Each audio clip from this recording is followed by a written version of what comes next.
Subscribe कीजिए Gurukul hub channel को और बेल आइकन को दबाइए देखने के लिए लेटेस्ट एजुकेशनल वीडियो सबसे पहले। हेलो गाइस, यूट्यूब के गुरुकुल हब चैनल में आपका स्वागत है और आज की इस वीडियो में हम बात करेंगे बंगाल के गवर्नर जनरल। आधुनिक भारत से संबंधित कुल मिला के 3 वीडियोस बना दी गई हैं और प्राचीन भारतीय इतिहास और मध्यकालीन भारतीय इतिहास से संबंधित सभी वीडियोस आपको इंडियन हिस्ट्री की प्लेलिस्ट में मिल जाएंगी। ठीक है, तो आज हम स्टार्ट करते हैं जो बाकी के बचे हुए बंगाल के गवर्नर जनरल हैं, ठीक वहाँ से। तो हमारे पास जो फर्स्ट है वो है sir George Borle. Sir George Borle जो उनका शासनकाल रहा था वो रहा था 1805 से 1807 ईस्वी तक।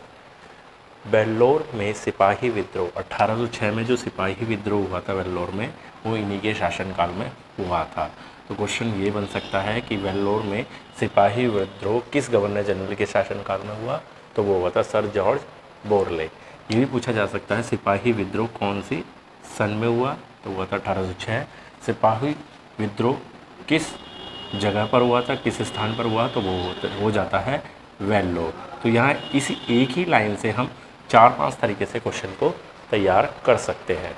तो किस तरीके से कि सर जॉर्ज बोरले जो बंगाल के गवर्नर जनरल थे, उन्हीं के समय में वेल्लोर में सिपाही विद्रोह 1806 ईस्वी में हुआ था।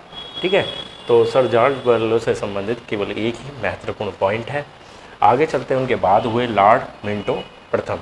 लॉर्ड मिंटो प्रथम का जो शासन रहा है वो 1807 से 1813 ईस्वी तक रहा।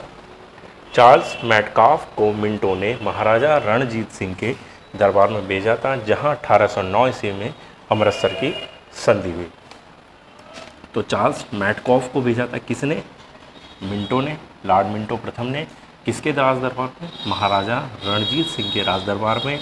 और उसी के साथ 1809 ईस्वी में हुई अमृतसर की संधि। ठीक, समझ में आया पॉइंट? लॉर्ड मिंटो प्रथम जिनका शासनकाल 1807 से 1813 ईस्वी था, इन्हीं के समय में चार्ल्स मैटकाफ को लॉर्ड मिंटो प्रथम ने महाराजा रणजीत सिंह के दरबार में भेजा था, जहां 1809 ईस्वी में अमृतसर की संधि हुई। 1813 का चार्टर अधिनियम इन्हीं के समय पारित हुआ। चार्टर अधिनियम क्या है, ये सब मैं आपको आगे आने वाली वीडियोज़ में पूरा डिटेल में बताऊँगा। ठीक, संविधान से संबंधित कुछ टॉपिक्स हैं स्टार्टिंग में, वहाँ भी हम इस चीज़ का अच्छे तरीके से डिटेल में पढ़ेंगे। ठीक है, तो 1813 ईस्वी का चार्टर अधिनियम भी लॉर्ड मिंटो प्रथम के शासनकाल में ही पारित हुआ था। उनके बाद आ जाते हैं लॉर्ड हेस्टिंगस 1813 से 1823 ईस्वी। आंग्ल नेपाल युद्ध 1814-1816 ईस्वी में, आंग्ल नेपाल युद्ध 1814 से 1816 ईस्वी में, जिसमें गोरखाओं की पराजय हुई थी। ठीक, इन्हीं के समय में हुआ था आंग्ल नेपाल युद्ध, जिसमें गोरखाओं की पराजय हुई। 1816 ईस्वी में गोरखाओं एवं कंपनी के बीच संगोली की संधि हुई। मोस्ट पॉइंट यहाँ बनता है संगोली की संधि। तो संगोली की संधि हुई थी गोरखाओं और जो अंग्रेज़ी कंपनियाँ हुआ करती थी लॉर्ड हेस्टिंगस के समय में। कब हुआ था? 1816 ईस्वी में। पिंडारियों का दमन भी लॉर्ड हेस्टिंगस के समय में ही किया गया। तो पिंडारियों का दमन कब किया गया? लॉर्ड हेस्टिंगस के समय में ही पिंडारियों का दमन किया गया है। आगे आ जाते हैं, लॉर्ड हेस्टिंगस के बाद आते हैं लॉर्ड एमहर्स्ट। लॉर्ड एमहर्स्ट जो 1823 से 1828 तक इनका शासन रहा है। प्रथम आंग्ल वर्मा युद्ध इन्हीं के समय में हुआ 1824-1826 ईस्वी में, इन्हीं के समय में लड़ा गया था प्रथम आंग्ल वर्मा युद्ध।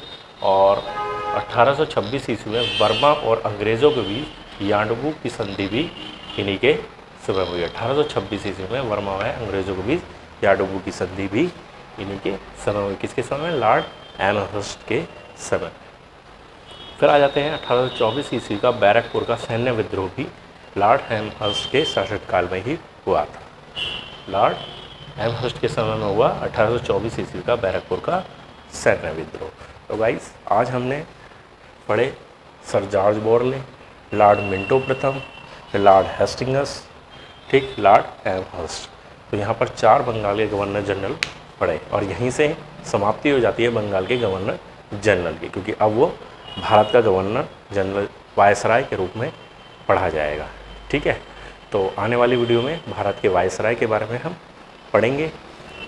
ठीक, और बस यही है। बाकी सभी प्राचीन भारत, मध्यकालीन भारत और आधुनिक भारत की सभी वीडियो आपको इंडियन हिस्ट्री में प्लेलिस्ट में मिल जाएगी। वहाँ जाकर आप उन्हें वीडियो को देखिए और समझिए, एक एक तथ्य को बारीकी से और अच्छे से तैयारी कीजिए। ये सभी वीडियो आपके आने वाले एग्ज़ाम यूपीपीसीएस और एसएससी के सभी एग्ज़ाम के लिए समान रूप से उपयोगी है। तो आज की वीडियो अगर आपको अच्छी लगी हो तो प्लीज़ लाइक करें, शेयर करें। आपने अभी तक हमारे चैनल को सब्सक्राइब नहीं किया है तो इसी वीडियो के नीचे रेड कलर का बटन है, उस पर क्लिक करके हमारे चैनल को सब्सक्राइब करें। धन्यवाद।